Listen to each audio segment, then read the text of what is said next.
untuk burung balibo, atau paut yang benar-benar dimaster dan nantinya untuk diolah, dicetak untuk bahan fighter kedepannya, kedewasanya, ini yang paling penting saya. Jadi jangan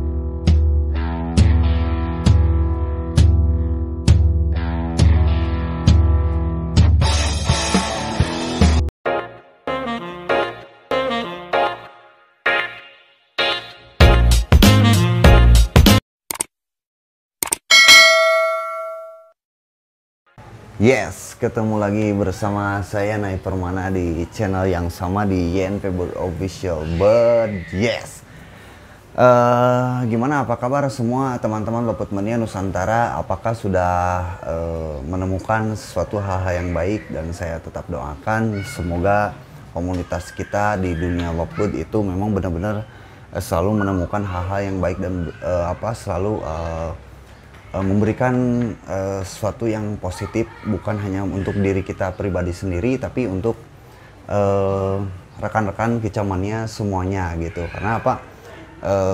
Gak ada yang hal yang lebih baik lagi gitu selain kita selalu tetap memberikan support, saling guyup berukun, dan selalu istilahnya mencengkram dunia hobi kita dengan erat, dan itu cengkraman itu harus bersama-sama menjaganya. Dan yang paling penting adalah selalu tetap lestarikan, berbagi, entah itu mau yang punya racikan pembacor apapun, vitamin apakan, segala apapun, pokoknya tentang di dunia hobi kita harus tetap lestarikan dunia berbagi. Dan istilahnya kalau kita dengan berbagi sih lebih enak gitu, lebih santai, lebih rileks di dunia hobi kita.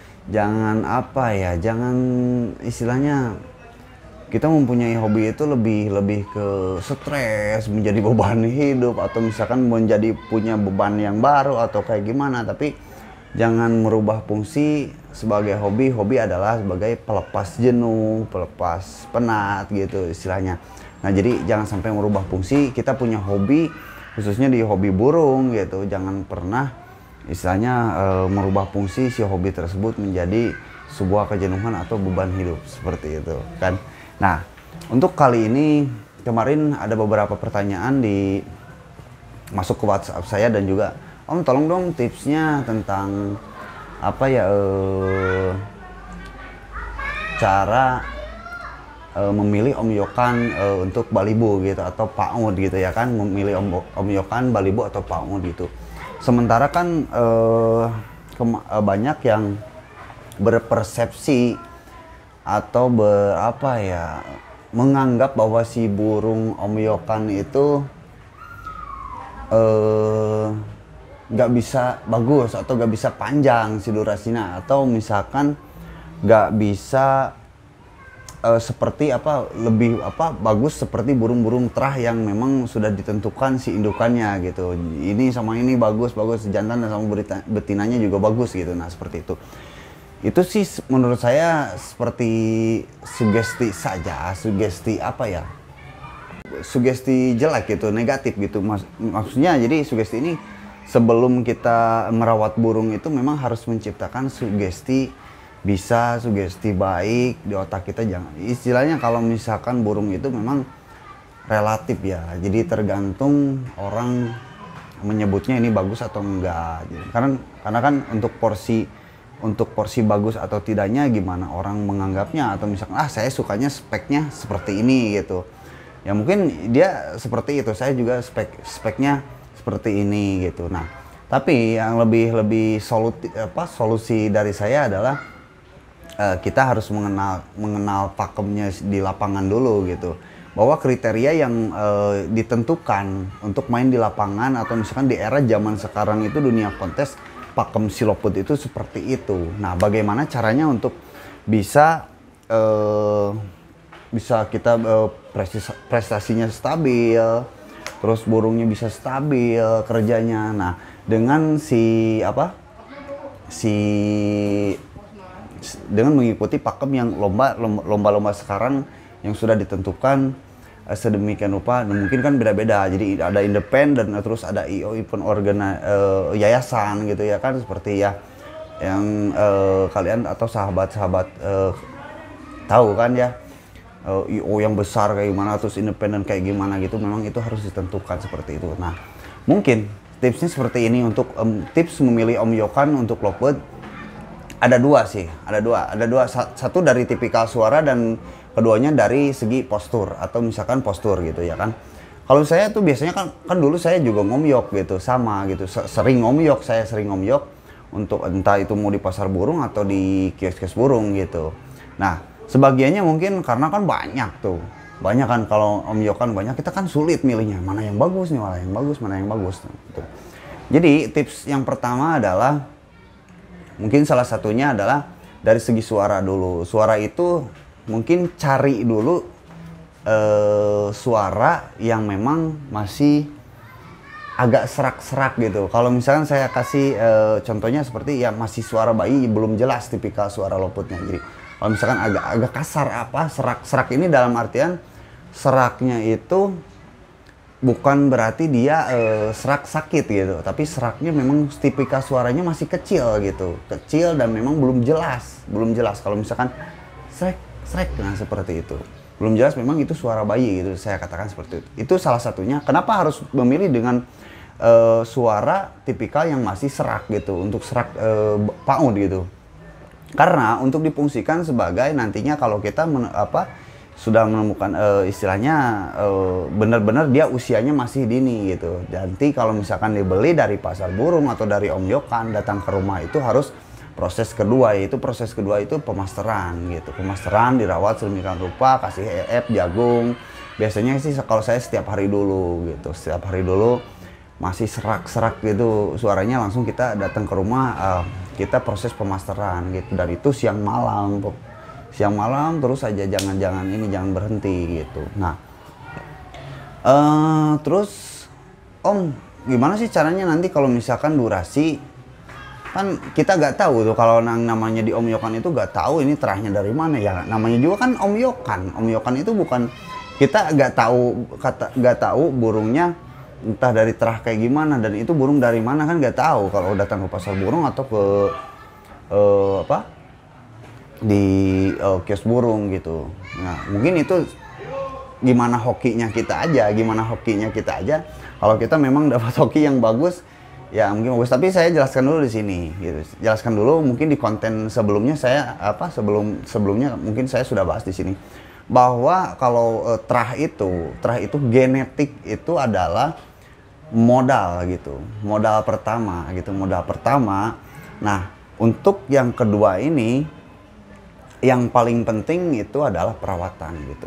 Ada juga kan terahnya bagus si burung ini, terus memang dari indukannya bagus, itu sudah punya modal pertama gitu, modal awal untuk terah itu terah bagus. Nah, yang kedua yang paling penting adalah perawatan gitu. Kenapa harus perawatan? Ya iyalah, kita terahnya bagus, terus genetiknya bagus, indukannya bagus gitu. Nah, terus kalau misalkan perawatannya jelek, ya tetap jelek gitu. Karena kunci yang paling penting itu adalah perawatan. Terus kemarin juga banyak yang menanyakan, Om gimana kalau misalkan terahnya jelek tapi perawatannya bagus? Bisa bagus, tapi dalam artian bagus di sini standar gitu. Standar mungkin saja kan di bawahnya si terahan yang bagus ini gitu. Si burung terahan ini genetiknya bagus, dirawat dengan bagus, pasti ada bagusnya gitu, pasti bagus kesananya. Nah, mungkin si terahan yang gak jelas, katakan gak jelas terahannya, misalkan jelek gitu, tapi perawatannya bagus, tapi standar nggak bisa melebihi mungkin dari segi nggak bisa melebihin si burung yang terah ini genetiknya gitu, seperti itu. Tapi kembali lagi ke hoki kita gitu. Kalau untuk di kontesan mah, untuk masuk ke lomba mah itu benar-benar real hoki gitu. Terkadang burung terlalu bagus juga kalah yang sama mungkin tadinya belinya dari Om Yokan. Ada juga yang seperti itu, karena kan burung itu nggak selalu stabil, ada kendala ada beberapa faktor yang bisa kalah, mungkin dia kurang fit atau mungkin kayak gimana gitu ya kan. Nggak selalu burung terakhir itu pasti juara, nggak gitu juga, nggak ada jaminan juara, nggak ada jaminan juara gitu, nggak ada jaminan juara gitu. Tetap aja kita harus lebih pentingkan adalah cara merawatnya. Nah, itu dari tipikal suara tadi. Tipikal postur ini juga menunjang, tapi ya berapa persen lah. Ya sekitar 70%-an menunjang juga untuk si burung tersebut dari postur gitu. Biasanya kalau saya tipsnya adalah mencari burung omyokan di pasar burung atau di kios. Itu biasanya saya memilih postur yang gede gitu, kepalanya besar, terus si paruhnya yang tebal, cengkraman kakinya yang kuat, dan kakinya yang besar gitu, si ininya nih, si pangkal kakinya juga besar gitu, seperti itu, dan itu mencengkram kuat gitu. Nah seperti itu. Mungkin dari segi postur sih nggak terlalu banyak, tapi saya biasanya memilih untuk bahan fighter gitu, tapi tetap suaranya yang masih kasar atau serak gitu, suaranya masih serak dan suaranya masih kasar seperti itu. Dan itu langsung di rumah melalui proses pemasteran, lalu habis itu kasih makanan yang bagus, pakan yang bagus, terus penjemuran juga sama, itu harus diperhatikan. Dan biasanya kalau tipsnya untuk pemasteran burung fighter, ini yang paling penting. Ini yang paling penting. Untuk burung balibu atau paut yang benar-benar dimaster dan nantinya untuk diolah, dicetak untuk bahan fighter kedepannya, kedewasanya, ini yang paling penting saya. Jadi jangan dulu, misalkan dari paut, jangan dulu dikerodong gitu. Pemasteran diablak aja gitu. Ada waktunya untuk kita full kerodong bagi si burung balibu yang mungkin untuk bahan dicetak untuk fighter ini. Kapan om? Kapan om yang lebih bagus untuk saya full kerodong bagi si bahan balibu untuk fighter kedepannya? Nanti kalau misalkan si burungnya kan kita suka melihat, kalau dengar suara loput yang lain, dia suka, misalkan loput lain cek, si balibu itu mengecil tuh kalau dengar suara itu biasanya dia udah mulai keluar mentalnya gitu. Mentalnya udah mulai keluar tapi dia belum bisa bunyi. Ketika mendengar suara si loput lain, cek, kayak ada yang suara menyerang kayak gitu, dia langsung posturnya mengecil dan si sayapnya juga nyilang. Ini untuk betina ya, ini untuk betina, bukan untuk jantan. Ini untuk betina, bahan betina. Biasanya dia menyilang, tapi dia belum bunyi, tapi dia udah mengecil kayak gini. Nah itu mental udah keluar, berarti modalnya mental udah mulai bagus, itu udah kelihatan. Nah sejak itulah mungkin kita harus menerapkan full kerodong bagi si loput bahan tersebut untuk dimasteri selanjutnya. Nah itu yang paling penting. Jadi belum kelihatan mentalnya seperti itu. Terkadang ada juga, saya dulu kayak gitu, langsung full kerodong.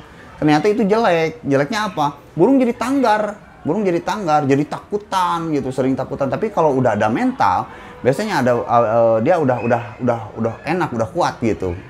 Dia udah dimodali dengan si mentalnya tersebut. Lalu saya full kerodong, tapi kerodongnya yang agak tipis, agak kelihatan tuh remang-remangnya gitu, sangkarnya.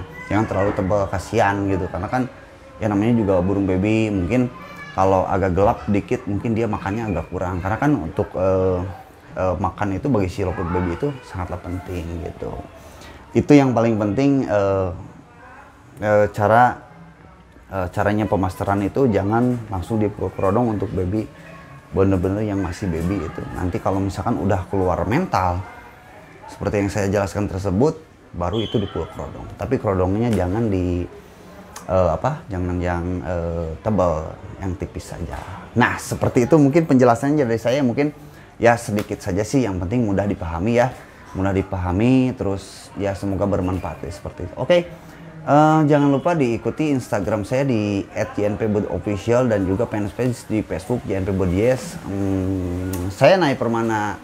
Salam santun Lobot Mania Nusantara. JNP Bud Official. But yes.